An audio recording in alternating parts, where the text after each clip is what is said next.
Play. So let me get that off. Abani Ghani, everyone.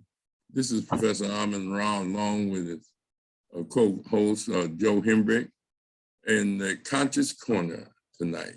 And we're going to be talking about part 2 of the Afghanistan pullout by America and its implications to the Black community and its implication to the world. And we welcome all of you to, ask questions and put forth your perspective, as well as, understand the realities that we are living in this day and age, and the history of struggle by people of color that were victorious against the United States and other European powers, going all the way back to Haiti, when Haiti defeated a major European power of the day, as far as our army is concerned, with the individuals that he defeated. So we're going to get started, and we welcome you, and we wish for you nothing but blessings without numbers, all good things without end, and I hope that you enjoy this show. So we want to go ahead and get started. Joe, you want to start with any perspective? Just his perspective about the airport situation. I just wanted to throw a metaphor out there, or an analogy.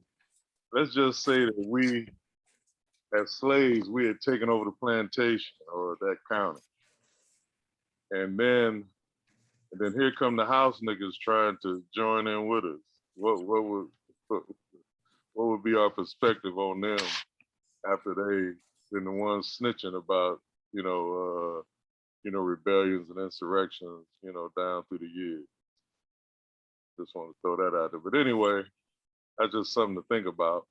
But every time any foreign country invades these smaller, alleged so-called third world countries, and when they leave all of this ammunition and trucks and tanks and guns, and kind of feeding that guerrilla warfare situation if they don't get it from Russia or China, what have you. But interesting times in Afghanistan. I'm looking to see, how the Taliban goes on this, and how they deal with their own, folks that's ISIS and what have you. So, it's a lot to dig into and see what America does in crucial situations. So that's about it. Go on, brother. Okay, Rob. Yes. I wanted to get like a brief history on the 20-year period. The initial reason why the United States went into Afghanistan, and then what kind of kept them there, and the different groups that they were fighting against. So a few, just to get some general information to people that may not have that information. Joe, do you want to answer that, or do you want to? I'll deal with that one. Well, Afghanistan had just come out of a 20-year same type of war with Russia, and the same thing happened. But as a result of 9/11, United States called themselves, chasing after, bin Laden and his people, and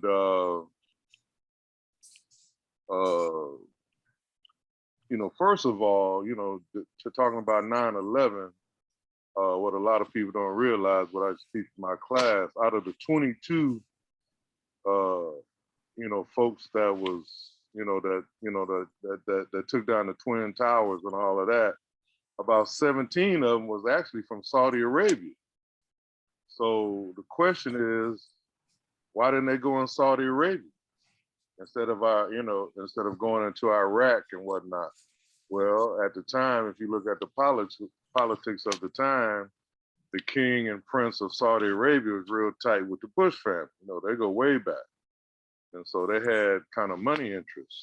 Well, let's examine the question, why Iraq? Because somebody came, they got, what was the word? weapons of mass destruction. They didn't find a firecracker, but they went in there anyway. And, and we know that the bottom line was behind that oil. But anyway, getting to Afghanistan, in their quest for chasing Osama bin Laden, they was trying to run him down in Afghanistan, Pakistan, and the fighters go back and forth from Pakistan to Afghanistan.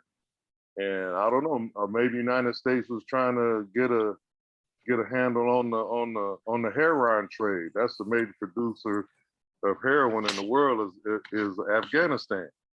So we need to look at that too.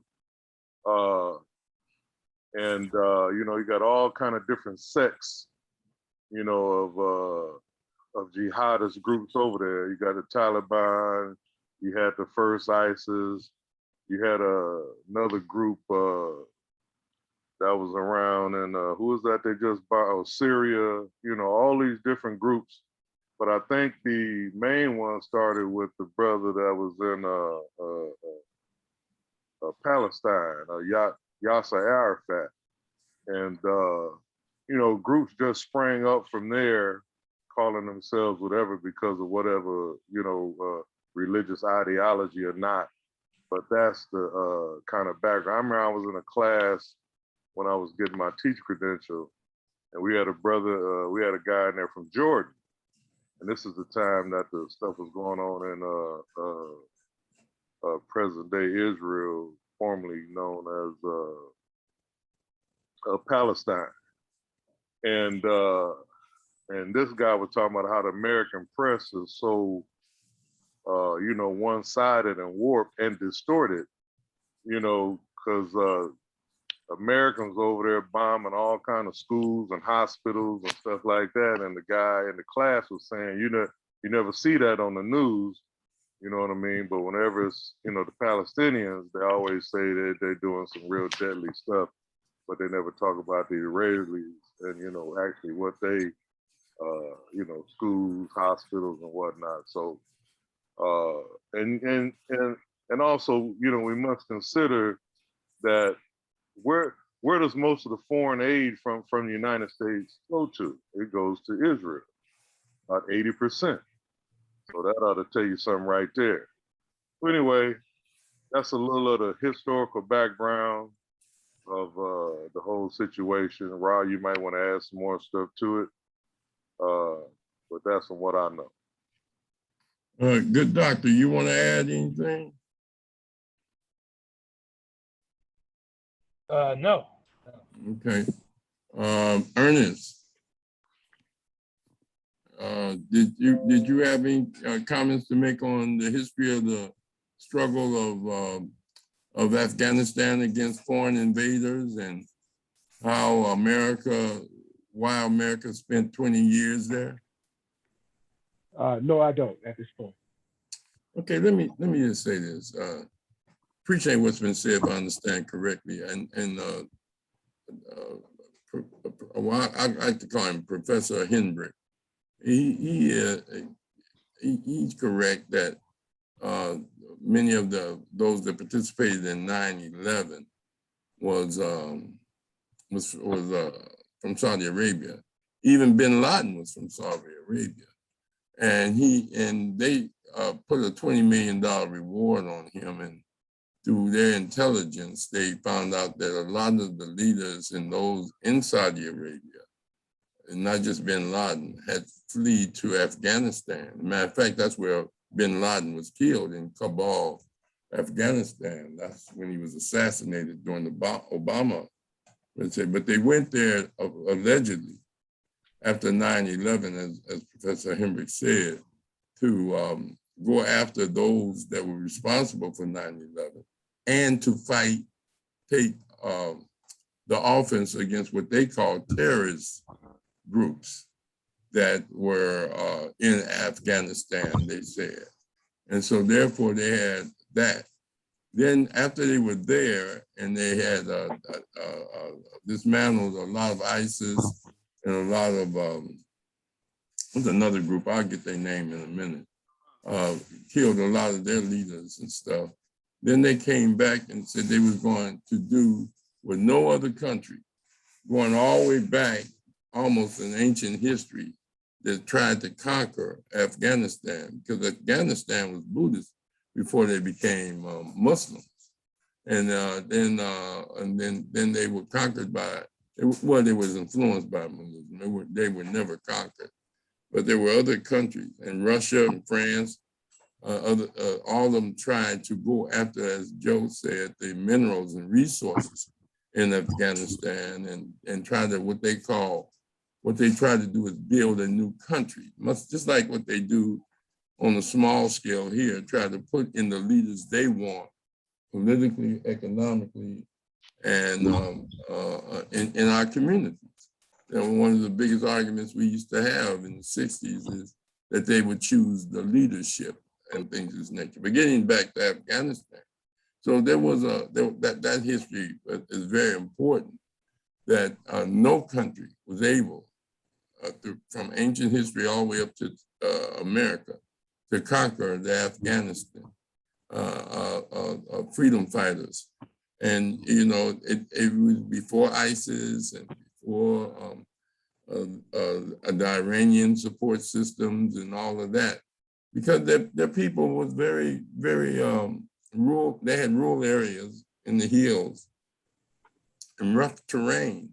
And the only way you can get there, you couldn't drive tanks, and they had caves, so you couldn't use air. You know, they built tunnels and caves. And so therefore they were able to wage a people's fight throughout history. And ISIS and the Afghan soldiers, those that were against foreign occupation, knew about that. And they had a rich family tradition in those rural areas, in those little small places where they raise sheep or raise land, raise different livestock, and grow, as Joe said, their heroin and sell it. That they had strong family ties. And so a lot of the people that were fighting on these other countries' side were fighting their own relatives, but they were doing it for money. And that's why, you know, you've got to look at that. And the struggle continues. Even today, America thought that they could build a new nation like they did in Palestine. They went in there and they set up a new government, and they thought they could do the same, and they wanted to show Russia and France and all those other European countries that had alliances and coalitions to go in and take over Afghanistan for its resources and build a new type of government, or democracy, as they say. They found out that they couldn't do it.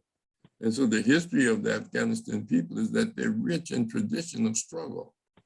You know, struggle. I mean, they're rich in condition. They don't worry about weapons. They take them off the dead. You understand? They ain't worried about that. Just like the Palestinians, they pick up rocks and throw. You know, the Palestinian war is just as old as older than the Afghanistan war with Israel, which is nothing but an extension of the United States. As Joe said, 80% of the aid go there. When you give them 80% of the aid, that's you. You're giving it to yourself. But anyway, that's pretty much what caused the issue of going after bin Laden and getting rid of terrorists. And then the reason they stayed 20 years was because they were trying to build and install their own government. And they had, you know, the one that collapsed was the government that America had propped up. The soldiers that was fighting against ISIS and the other groups that were part of resistance, they were getting paid. They were getting paid by the United States, just like the United States Army is paid. I mean, when you go to the Army, you get a GI Bill, you get money. And so your family gets a stipend, you know, and you want to give your life up. And so that's why a lot of the people in Afghanistan fought on the United States side. It was a job. They were just fighting it. And many of them turned on American troops while they were there. They had a number of instances where Afghani soldiers that they thought they were training turned the gun on United States soldiers, and then one was a psychologist that shot up the whole tent and shot up a whole area. I think he's still on trial or something like that, or gave him life. But anyway, these are Afghans. They have deep ties, family ties with each other. So those that were fighting on the United States, it's just like the Civil War. Many of the people were fighting their own relatives, the North against the South. And they were fighting their own relatives. And then you know, so they made peace. But anyway, that was it. Any questions from that aspect so far? Because I'll continue if you not. All right. You have to understand this. We support the struggle of at least I do, and many of the groups I'm affiliated with. We praise the people of Afghanistan for not the fall of Afghanistan, but the liberation of Afghanistan from foreign rule. They keep on news, they keep saying Afghanistan fallen, they keep referring to the Taliban as terrorists, but they're a government. Just like Yasser Arafat is Joe made out of Palestine. You know, over 200 nations recognize the Palestinians as a country in exile. And they gave them diplomatic diplomacy and gave them let them have an embassy in their countries. It was only 50 nations that recognized Israel, and all of them were basically European. But over 200 something recognized the Palestinians. And this is why many of the people recognize the struggle of the Afghanistan people because they fought against, they didn't have no Navy, they don't have no Army, they don't have no aircraft or Air Force, they don't have no technology, but they have heart and soul. And, you know, so that's very important. And even Minister Farrakhan, along with Dr. Karenga, said that the biggest challenge to European domination, both Russia and America, is the Muslim community because of their will, and they know who they are, and they know what they're fighting for, and they're committed to fight to death. And, you know, when you have a 20-year war, a lot of people die. They always talk about American casualties, just like at the airport. They say, oh, 6 or 13 American soldiers. They never mentioned over 130 civilians that were Afghanistan that were killed. But they always crying when they get hurt. And they refer to them as terrorists. And I don't support ISIS politics at all.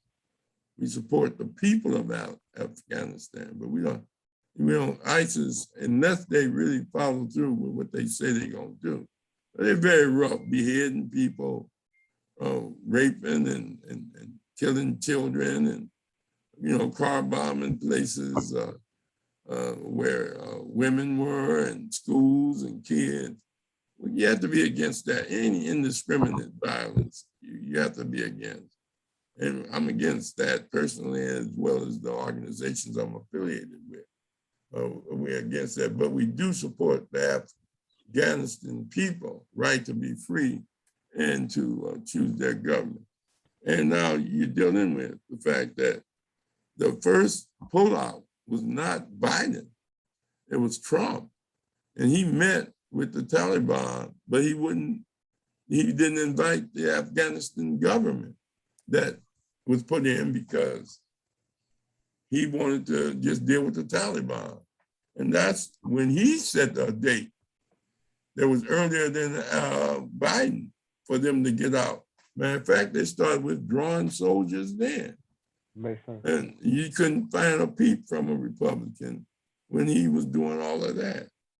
The other thing is that, yeah, they pulled out, Biden pulled out, not prepared for the unexpected. And you can say he pulled out too quick. But at the same time, his argument is, well, when is a good time? Well, it's not about when's a good time. It's when is the best time from the standpoint of your preparation for the possibility of the Afghanistan government and military just quitting because they weren't getting paid no more. And second, they were fighting their own relatives and they had family time. And many of them cheered America, like in Iraq, and they cheered America coming in because they were under oppression. They didn't want to get killed and they didn't want to get shot, but they also cheered when they left. And so Biden was a little unexpected for the government to collapse and the soldiers to quit.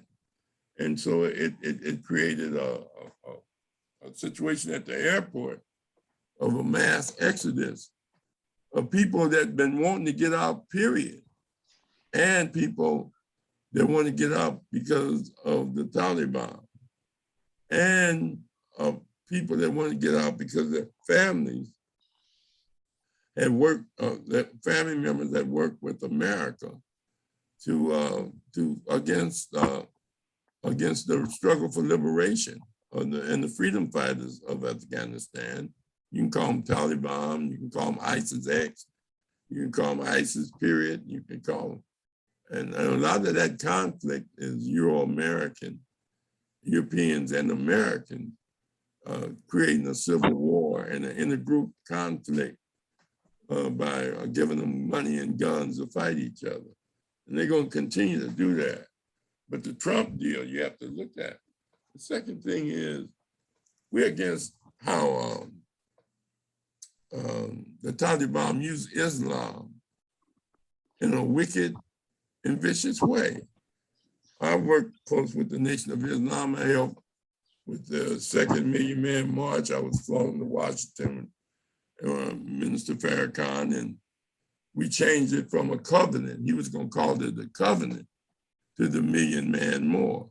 I was part of the first one called the Million Man March that was led by Minister Farrakhan. First, he didn't want women, but we as the Black nationalist community convinced him that you got to have some women there. And he conceded. But the point is that it wasn't just a march on, a Million Man March.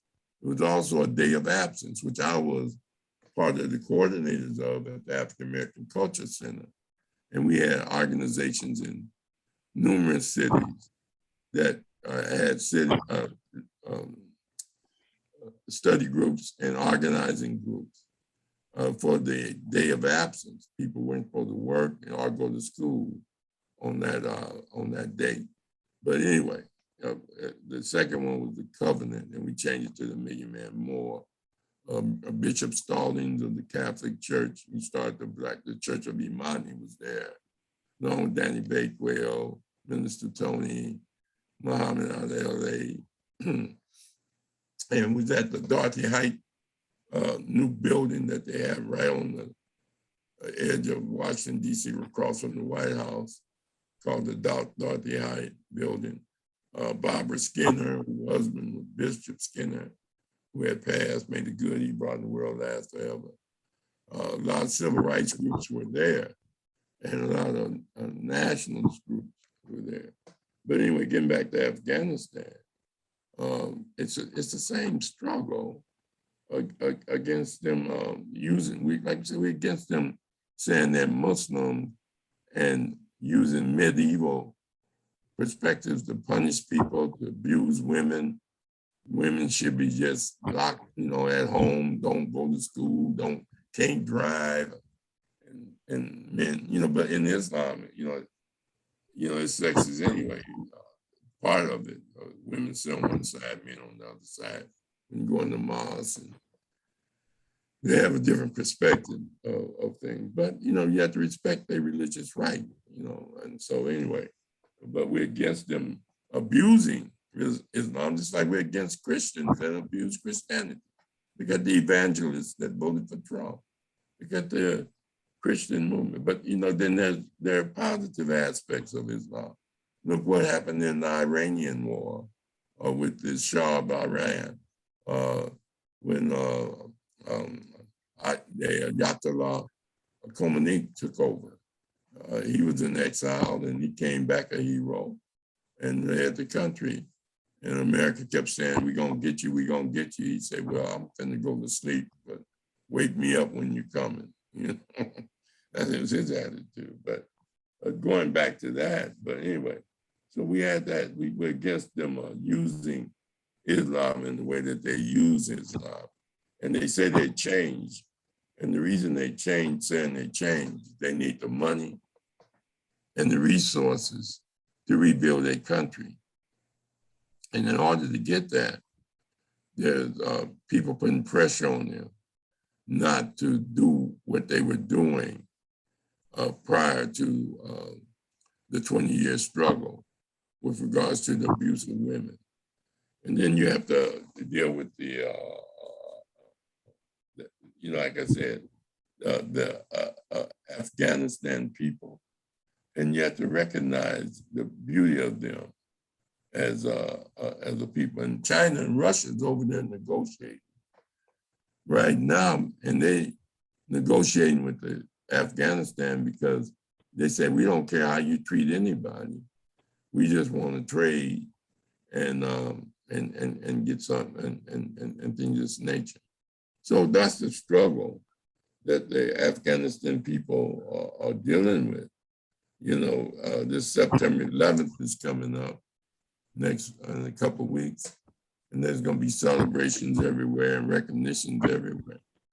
But one thing you don't want them to do is focus primarily on Afghanistan and not talk about what's going on in Haiti with regards to the earthquake and with regards to the Clinton occupation and the abuse of power that they have exhibited in Haiti. You don't hear nothing about Haiti right now.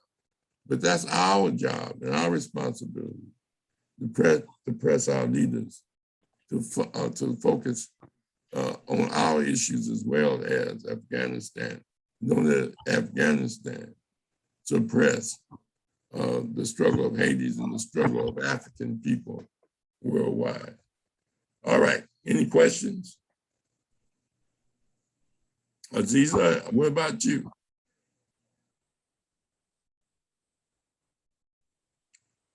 Okay. No, I'm sorry. I don't have any questions at the time, but it is very interesting to you know, to hear you speak of these things. What about you, Doc?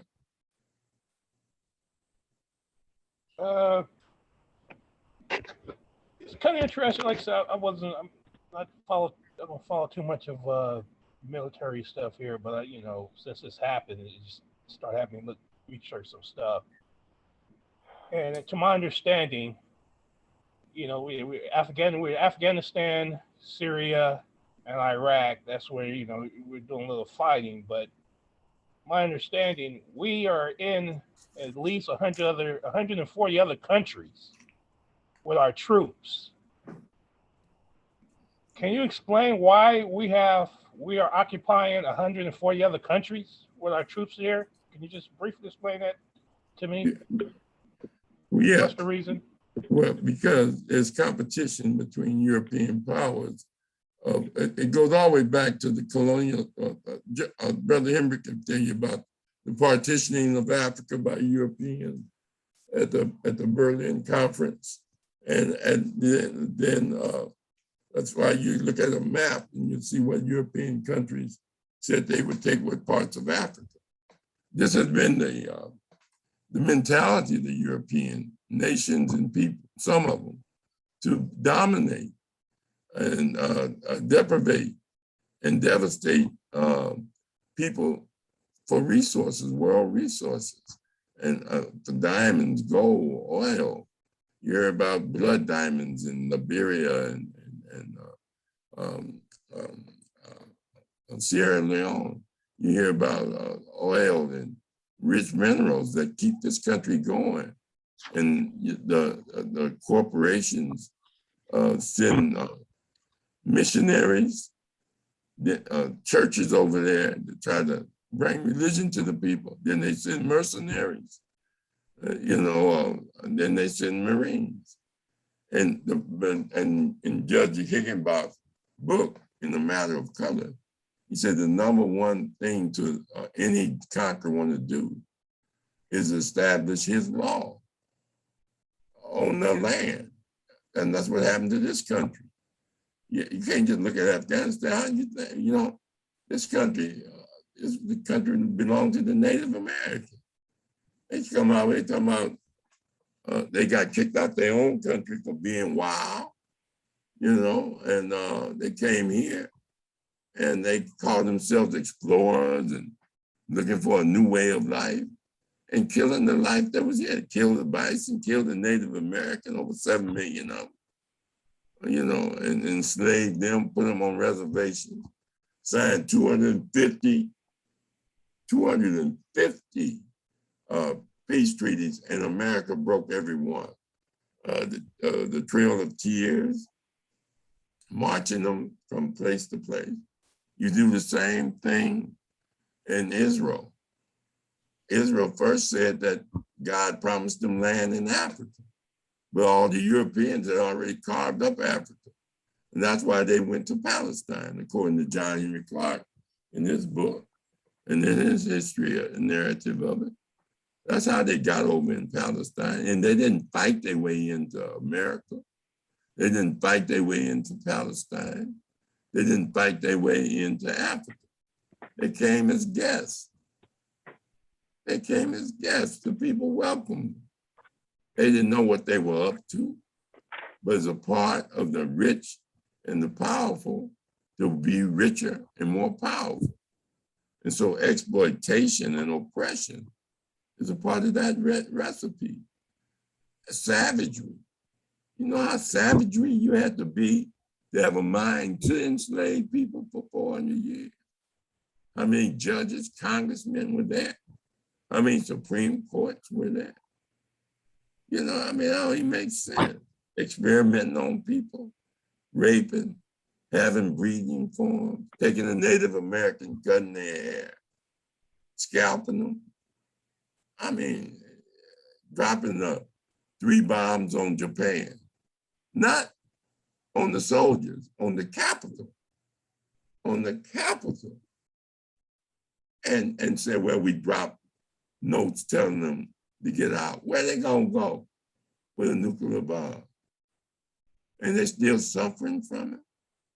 Then put that people in concentration camps.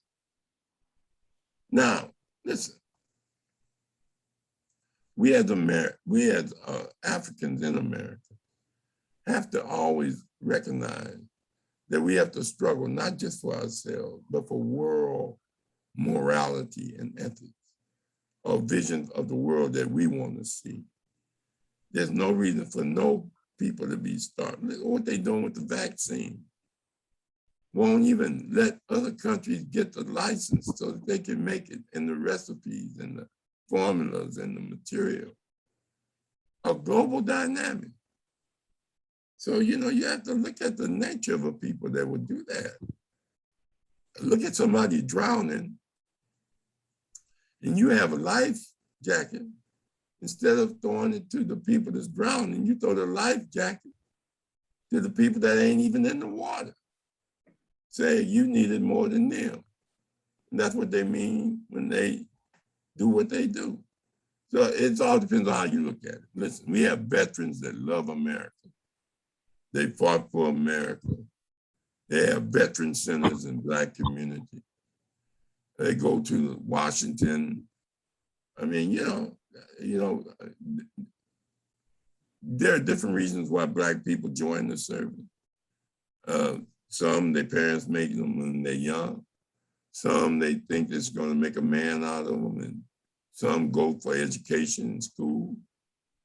But when you join the military, you're joining and saying, I'm giving my life for you. You have to swear to that. You know, and a military job is not to arrest people. It's to annihilate people. That's what armies do. Police fight. Military destroy. That's why they have weapons of mass destruction and don't want nobody else to have them. They talking about everybody with weapons of mass destruction and they sitting on, I don't know how many nuclear bombs. Them in Russia, South Africa, Pakistan got one. We don't know how accurate it is. South Africa, white people got it. Israel got one. You know what I mean? What do you think? But anyway, any questions?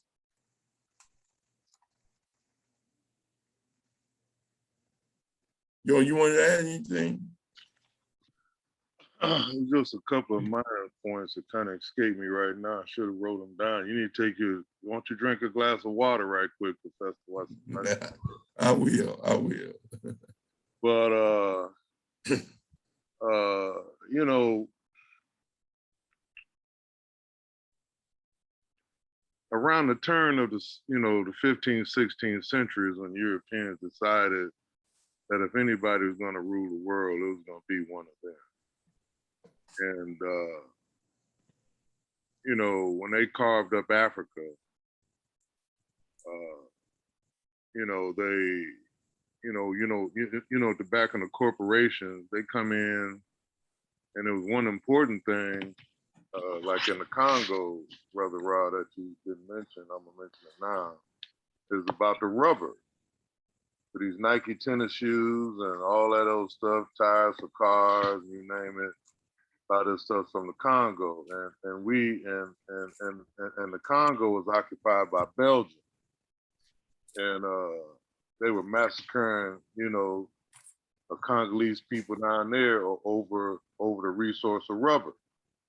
They would invade a village, take over a village, and give the men sacks that look like cotton sacks, you know, them long sacks used to have to fill up with cotton, and give them so many days to come back with those sacks filled up with rubber.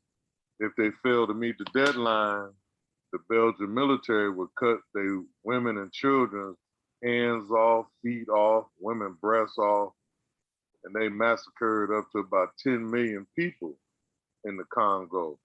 And the only American that I know of that wrote about it was Mark Twain, that wrote the book Huckleberry Finn and Tom Sawyer. The book is called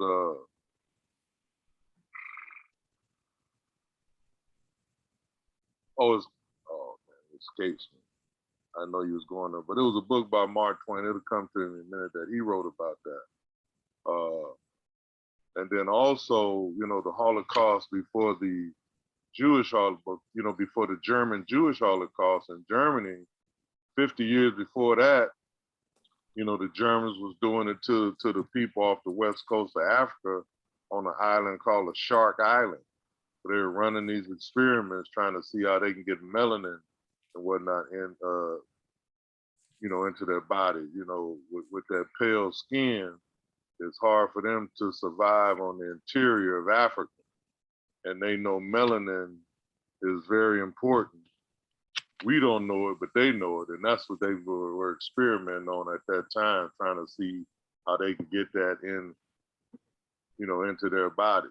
And that's a whole nother lesson when you talk about, I guess Brother Moore will talk about that maybe Wednesday. But you know, that's the psyche of the Dogon figure called Urugu. You know, he's destroying nature, raping the land, and killing the people. And just like Professor Ross said, you know, they come in with the missionaries, they come in with the religion. And the whole continent of Africa pretty much is just to quote Dr. Clark, it's a bunch of Jesus freaks on the west coast of Africa. What church denomination? Presbyterian and all of that. And they they've forgotten about the indigenous, you know, deities that they had. I remember one time when I was working and I was subbing for this class, we used to take these kids to the stadium at the football field. And I go over here, this Nigerian sub talking to some of our students. And he was talking about, you know, Jesus and, you know, Jehovah and all of that as far as Christianity goes. So when the bell rang and the kids left, I said, "Excuse me, brother." I said, "You a Christian?" "Oh, yeah, yeah." I said, "Well, what do you do with your indigenous guys of Odomire and Shango?" His eyes bucked out his head. He didn't think a brother like me knew about that, but Odomire and Shango was before Jesus. Same story, same thing. Like I mentioned on the earlier lecture of the world's 16 crucified saviors, Shango, one of them. So he like, well, I kind of mixed the two together and kind of come to a happy medium, you know, with the two. But this is when they know they got a people. When you start naming your children the names after Europeans, okay, and you start worshiping your God and you worship their God, then they know they got you.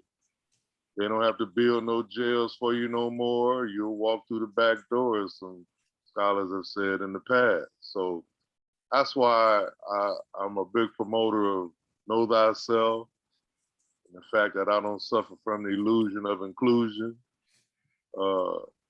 They give us that to keep us from really, you know, doing some things that we ought to be doing, like doing for self.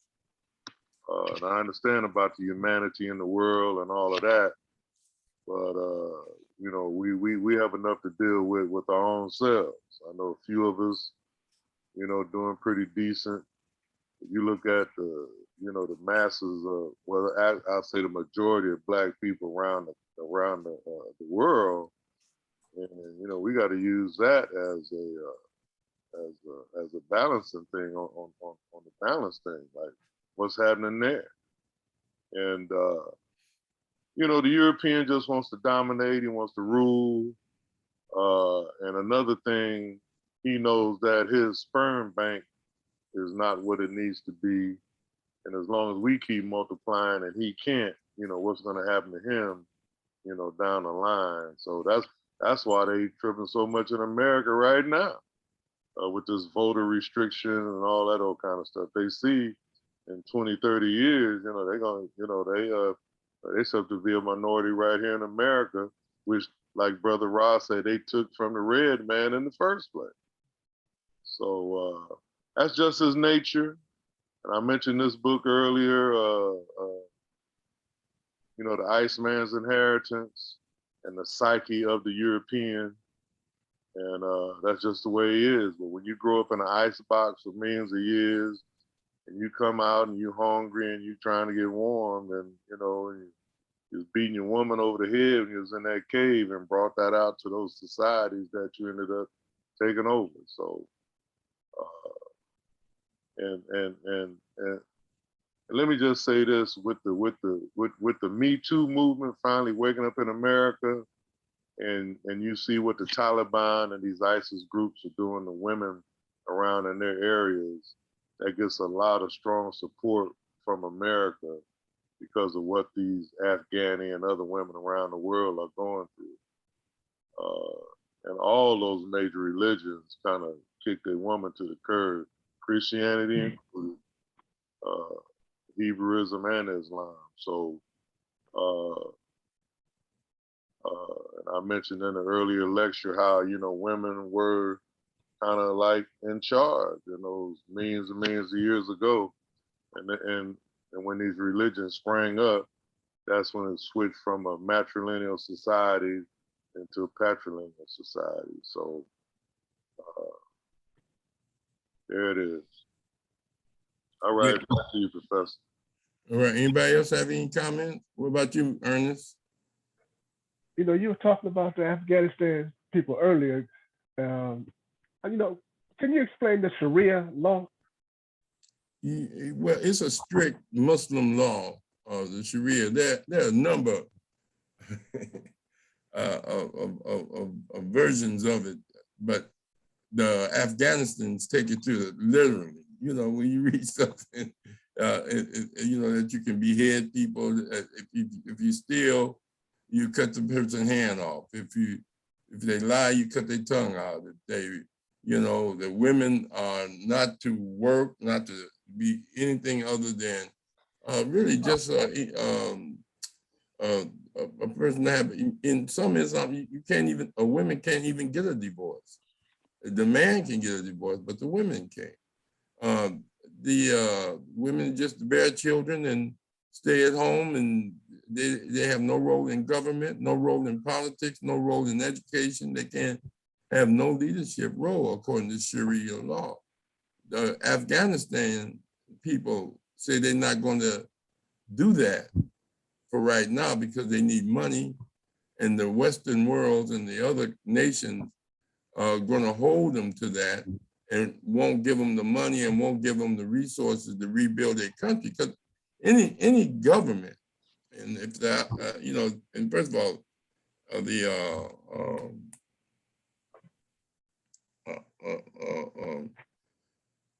the Muslims, Muslims over there, they're fractured. You know, some want freedoms, more freedom. Some don't take the Quran literally, whereas those with Sharia law, they take it literally. And that if you read that Quran, which is a very sacred Bible, it's just the Islamic Bible, just like the Jews have the Holy Torah. And the first Testament is all about Judaism in the Holy Bible. And they wrote the Christian version, the second. That's why Jesus don't come to the second version in Matthew. And then Muslims, see, at first it was Judaism and Abraham and Noah and all of them. And it was an eye for an eye. And that God made all these disciples in the First Testament. And then they came with Christianity. And that's when Jesus said, there's going to be good news. You don't have to be Hebrew or believe in Judaism to get to heaven. And that you can, you know, see, Jesus never called himself a Christian. They didn't do that till 21 years after he died. He only had 35 followers at the time of his death. And so Peter and them who had betrayed him lifted him up. And now you got, you know, close to 1 billion people following it. And Constantine, you know, with the Catholics and putting, developing currency, and that's where the Vatican come in. But anyway, that's the second aspect, when Jesus come with good news that you don't have to be Jewish. But after they killed Jesus, according to the story, and Bible means books. A Bible means a bunch of books. Holy Bible means it's religious books or Christian books. And the Holy Quran, meaning that's God's revelations to Prophet Muhammad. And they said, well, since I sent my son, God, this is what Muslims believe. They don't believe Jesus was God's son. And Jews don't believe Jesus was God's son. But they work with, they do see him, the image of Jesus or the concept of Jesus as a something they respect, his teachings. The same thing was, so since you're so hard-headed and bad, I'm going to give you Islam, which is more stricter. Islam is a strict religion. You know, it separates the women from the men, and some Christians do that, but not, you know, you have to get into the 3 major religions, but there are over 250 other religions.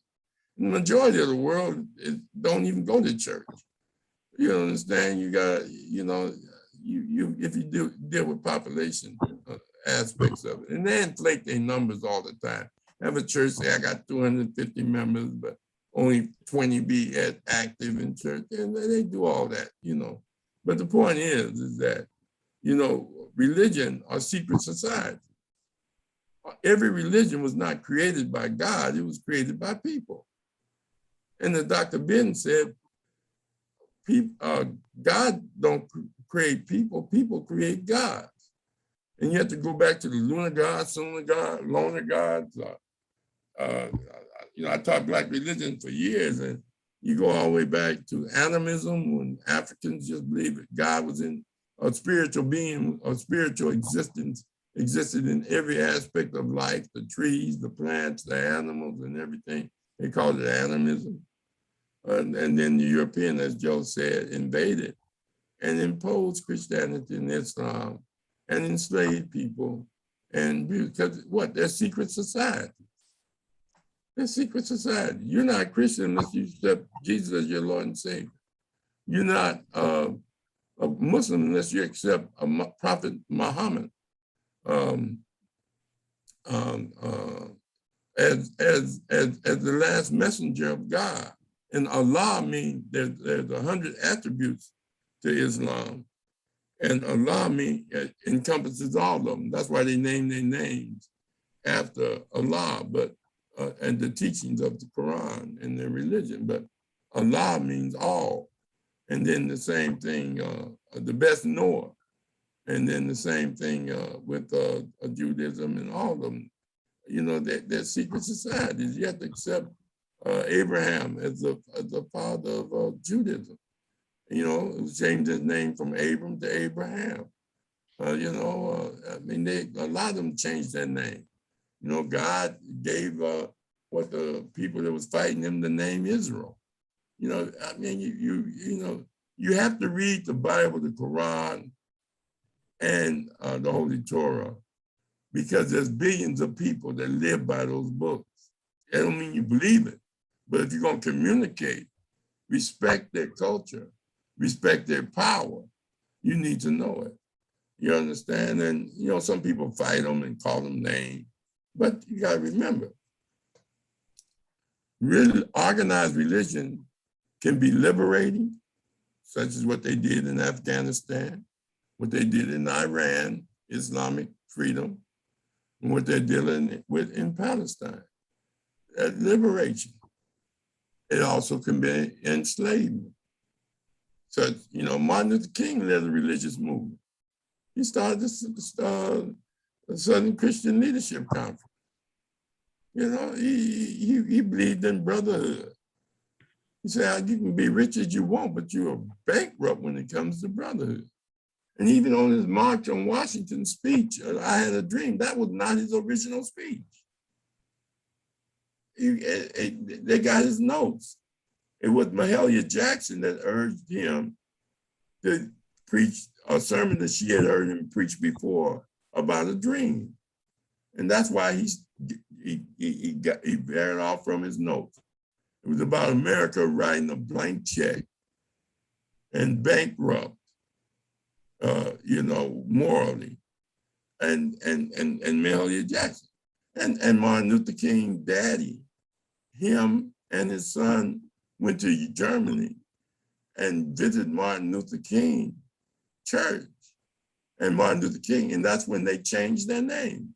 His name was Michael Lewis at first, Martin Luther King Jr. And then he changed his daddy changed his name to Martin Luther King, and he changed his son to Martin Luther King after the European. That's what I say. Well, but getting back to Afghanistan, we have a problem with hesitancy and concern. Not just us, all people in America could care less about foreign policy and foreign activity. That's why they don't care about Hardenberg and wars abroad and stuff like that. They only worry when war hits them, when terrorism hit them. And so it's a whole new different game then. But most of us don't raise our kids to be global mentally and understand global politics. You can ask the average kid how many Jews were killed in Germany. That's like 6 million. The average high schooler and college student, because that is taught to them. But you say, well, how many Africans were killed during the Middle Passage and then enslavement? I don't know. There's a few that took a Black Studies class and saved 10 million, 30 million, all of that. But for the most part, we do not teach our children local politics, national politics, or international politics. And that's something that is going to have to happen in the future. You know, we just, even though we've been out of slavery for a couple of 100 years or 100 years, 100.5 years, we got a long ways to go as far as education. That's why Carl G. Woodson said we're miseducated. You know, to not care about Hades, it's like not caring about your own brothers and sisters, but you don't see them as your brothers and sisters. Not care about Steve Biko and the apartheid in Africa. To not even see yourself as an African, even though your geographical origin of existence say you are. And as Malcolm said, just because you're born in America, it's like a chicken having babies in an oven. That don't make them biscuits. And that's important. Any questions? Doc, come on at me. Hit me, Doc, hit me. You have any questions? Or comment? Go ahead, Joe. All right.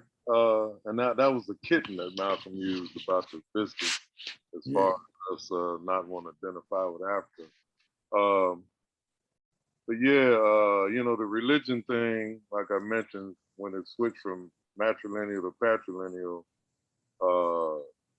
you know, just to comment on, you know, when you're talking about the divorces in the Hebrew religion, the man can get a divorce, but the woman has to have the approval of the rabbi before she can get one. And the rabbis usually don't give that. And as far as, you know, Muhammad and the rise of Islam with Bilal, you know, there was so much corruption going on in Christianity, especially with the theory of the purgatory, which kind of, and let me explain what purgatory is. Like, you was a Christian and you died, and they didn't know if you went to heaven or not. They say that you know, that your soul was in purgatory. And so the church would pray, you know, that soul into heaven for a certain amount of money. It became so corrupt. That's when Islam came on the rise, you know, because you know, Muhammad was I better leave that alone. You know, he was a ladies' man. He was living off of women. He was like a gigolo at the time, a camel boy. And when they got hold of this, they got so upset about purgatory. That's when Islam rose. And then he, you know, freed Bilal from slavery. And Bilal is the one that put Islam together. Muhammad was actually illiterate, but Bilal was the one that put most of the structure of Islam together.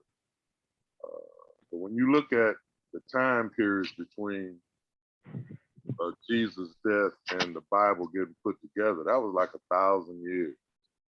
And like the church, you know, was using religion as corruption, like always trying to take other people's land with armies and whatnot. Even Constantine, you know, when they were, you know, like the early church, you know, they were putting all the Christians to death up in North Africa, feeding them to the lions. And then Constantine saw his uncle down there getting fed to the lions. He was like, oh, he's a fool anyway, go on, let him die. And then the next thing he knew, his wife and child was down there, had accepted Christianity. That's when he said, hold up. And he finally, you know, gravitated to religion and accepted it. But he really used it, you know, to unite his empire. So that's what religions do, kind of unite empires of people to do what they're gonna do. But the fact that we have no consideration, not even a thought for Haiti, is ludicrous. It's disastrous. But that, Looking in the mirror and you looking at yourself, saying you hate yourself. You know, every Black person in America need to be making some kind of contribution to the effort to relieve whatever those people are going through, medicine, food, water, clothing, what have you. I know we used to send stuff over there every year for like 25 years. We had a missionary that used to come here from Haiti and sell Haitian art. She ran a mission down there. So we used to send 25-pound sacks of beans and rice on a constant. And then the proceeds from the art show, you know, were contributed down there. So hey, Haiti's had a long struggle. And the reason that the reason that Haiti gets such a hard time, basically from the European indirectly, because they're one of the few nations who has defeated the European in war. And the other one is Japan. Japan kicked Russia's butt. I think it was 1905. And you know, you were talking about the bombs, right? I remember I was studying when I was at Loyola as a student, and you know, Russia tried to get Mexico. I mean, Germany tried to get Mexico to help them out in the war, saying it's called a Zimmerman note that was retrieved. It said, if you help us out in the war, you know, we'll give you back all those, you know, all the land that the United States took from you, which was Texas, Arizona, California, New Mexico, Oregon, and Washington. So, you know, but they didn't go for it. But, you know, but getting back to the dropping of the atomic bombs, they gave them 3 days to surrender. They said, if you don't surrender, we're going to put something on you that's going to be devastating to your country, giving you 3 days to decide. But they dropped the bomb on the second day. They didn't even wait till the third day. So in terms of analyzing that war, why didn't they drop it on Germany? Germany was the one that was doing all the havoc around the world, because Germans are white folks just like them. That's why they did. So anyway, you got to really look at stuff out there. I know I was, you know, trying to teach my students what was going on around whatever part of history I would teach on. I would teach what was going on around the world at the same time. You could get a global perspective of what's really taking place. And industrialization was the start of the demise of what's considered old world or third world countries for the United States. Because that's what started the quest for the raw materials and the natural resources so that they can industrialize themselves. And it's still going on to this day. Like this stuff we talk, this computer and cell phones. There's a little metal in the Congo called cobalt. That's the only place it's been found. And they got them brothers over there paying them for it, like you used to pay them for gold. They pay them $10 a month to pay them for cobalt. But cobalt is the metal that makes cell phones work, make these computers work. You know what I'm saying? Along with the rubber for the tennis shoes and all of that. And let me also mention when the Garvey was trying to move back to Liberia, it was Firestone rubber that pulled the rug out from under the whole thing, trying to get an appearance that Garvey was a fraud and all this and that, because initially they had told the Garveyites that they could come. And he sent surveyors and builders and engineers over there to do all of the free stuff. And right when they got ready to come, the Liberian government changed their mind. As a matter of fact, some of them had sailed over there and they wouldn't even let them off the boat. So, like I said, that just shows what the corporate world can do when they want to. Because these presidents and prime ministers, they ain't running nothing. This corporation's running this thing. So, that's my comment. Man, that's deep, brother, and deeply appreciate that historical narrative that we need so badly, because so many of our people have been miseducated and don't prioritize their relationship as a global people, a world view people. It's generally, dealing with their individualism, their vulgar individualism. And that's American. That's what Martin Luther King said, injustice anywhere is injustice everywhere. And so, any questions anybody have? Rob, I want to ask Joe a question, because when he mentioned earlier about Jesus Christ and death, and he said the Bible was written how many years after his death? Joe? Oh, you had the Torah, but as a book, a total book, the Bible, about 1,000 years, and you must understand that the people that wrote the Old Testament don't agree with the New Testament. So why they have them as a book together, I'll never know.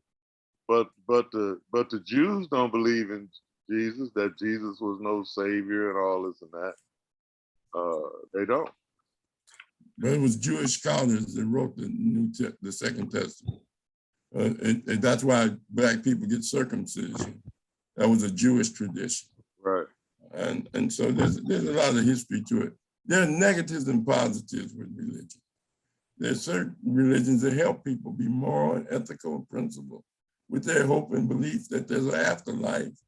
And so they live a good life of sharing and caring. But then there are people that abuse religion, misuse it, exploit it. Because if you can captivate somebody's mind and you can corrupt it, look what Jim Jones did. Look what Hitler did. Hitler, the swastika is flying crosses. The Ku Klux Klan was Christians. Shit, Donald Trump right here. Yeah, and so, this country here, yeah, said they're a Christian nation, but we don't want Black and brown people to vote. Even though you pay taxes and even though you live here. All right, any other questions? Well, we're gonna wrap it up then, Brother Ross. You have any questions? Brother Raw, I got one more comment before you close. Okay. I can't remember the name of the group, but it was a Native American group around the area of Utah. And when the Europeans got there, they were promoting Christianity and saying, you got to be converted to Christianity because of your sin. But this group of people didn't have a word in their language for sin. Okay, so the Christians rewrote a new Bible about this native group committing sin to get them to go on and fall into the flow of the okie doke about reason you got to become a Christian because you're born in sin. Now, how God gonna put sin on a baby that just got it? Baby just come out and you born in sin, and you got to go through this, to get to heaven and whatnot. Yeah. And as far as the mindset, Raw, and I'm studying this in the Meta Netter, the oracles of Tahuti, where it's talking about the left side and the right side of the brain. And we're on the wrong side of the European side brain thinking, where it's individualistic, but we need to get on the collective side, which is the other side that we don't adhere to because of the value and culture that we're living in every day. It's all about you and I. The yin and the yang. Right. So, Brother Rashaki. Yes, well, if you're done, I'm done. All right, then. We want to thank everybody for listening and sharing the beautiful thoughts that you have, especially you, Brother Ernest. And we hope that you would chime in next Monday. And me and Joe will let Rashaki know what our title will be. Okay, I'll look forward to it. All right, my brother. And if you have a title or issue that you want us to discuss, just give me a call, 310-505-2358. All right, Or you can email a topic, aminra10@yahoo.com. That's aminra10. I think I've had your information for a number of years now, Ra. All right, my You brother. you don't remember me, but I know you well. All right, then, Brother Ernest. Just say All something, right. Ernest. Yeah. Ernest is a basketball player. Ernest? He was on that championship, that state championship team at Compton College. With Newman. Yeah, Oh, yeah, okay. yeah. Okay. What high school did you go to, Ernest? Compton. Compton High. Tar Babe, man. Okay, so what year did you come out? With I me. came out 71 with Joe. And, Okay, so you went over there with Newman. yeah. Newman got me over there after I left Compton High. Okay, because who was on the team with you? You know Dean Bowser was Dominguez. Probably. Al Forney, he went to Centennial. Okay. Al Forney, he graduated. All these guys graduated 71 from Centennial Dominguez. Oh, yeah. Well, I'm 66. Yeah, you 66. Yeah, I was talking to Bobby Watkins the other day, but Yeah, I know Bobby well. He faked me so bad he made me cry. Yeah, I know the stories, man, because when I was younger, I used to listen to Mike Owens, my big brothers, and all them talking about you guys. Yeah, Big Mike, may the good he brought in the world last forever. I went to his service. I lived down the street from Mike. I grew up down the street from Mike. In Springdale? No, Mike lived on Bennett. Mike Owens. Oh, that's when, because he went to Long Beach City. Yeah, I'm talking about when we was kids, junior high school, from elementary school. We grew up together on the street, and then he went to Compton for 1 year, then left and was transferred over to Dominguez. Okay. Yeah. Me and Mike was real close. Oh, I know. Mike talked about you often. Yeah, me and Mike was good friends. That was a major loss. All right, Rashiki. Okay. What about next Wednesday? On Wednesday, we got CJ Moore with the Natural Born Gangster, The Legend of Chris Bell, Part 2. And we're going to rock and roll with that and have a good time, just like we did this evening. So each one teach one, Conscious Corner. All right then, brother. All right. Thank you, Rashiki, and thank you, Brother Joe, for that beautiful thing. Thank you, Brother Ernest, and thank you, Doctor. We'll get back. All right. All right, guys. Take care. Sayonara.